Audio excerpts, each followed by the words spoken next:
ઝઘડિયા તાલુકાના ઇન્દોર ગામની સીમના ખેતરોમાં થયેલ કેબલ ચોરીનો ભેદ ઉકેલાયો છે।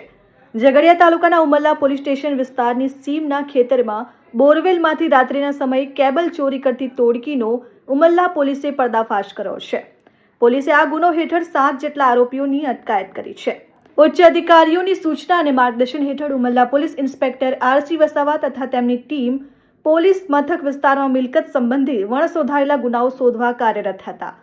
જે દરમિયાન પોલીસને ચોક્કસ બાતમી મળી હતી કે ઇન્દોર ગામની સીમમાં આવેલ ખેતરોના બોરવેલના કેબલની ચોરી બામલ્લા ગામે રહેતા કૌશિકભાઈ નરેશભાઈ વસાવા તથા સંદીપભાઈ મેલસંગભાઈ વસાવાએ કરી છે। આ બાતમીના આધારે પોલીસે બામલ્લા ગામે દરોડો પાડી બંનેની સઘન પૂછપરછ કરતા તેમણે પોતાના અન્ય 5 સાગરીતો સાથે મળી રાત્રિના સમયે ચોરી કરી હોવાની કબૂલાત કરી। પોલીસે આ ગુનામાં સંકળાયેલ તમામ 7 આરોપીઓની અટકાયત કરી છે। પોલીસને તપાસ દરમિયાન જાણવા મળ્યું હતું કે આ ટોળકી રાત્રિના સમયે મોટરસાયકલ પર સવાર થઈ અલગ અલગ વિસ્તારના ખેતરોમાં જતી હતી। ત્યાં બોરવેલ માટેના કેબલ કાપીને ચોરી કરી ખેતરોમાં સંતાડી રાખતા અને ત્યારબાદ તેનું વેચાણ કરતા। પોલીસે સીમમાં સંતાડેલો કેબલ ભરેલો કોથળો તથા ગુનામાં ઉપયોગમાં લેવાયેલ 2 મોટરસાયકલ કબજે કરી।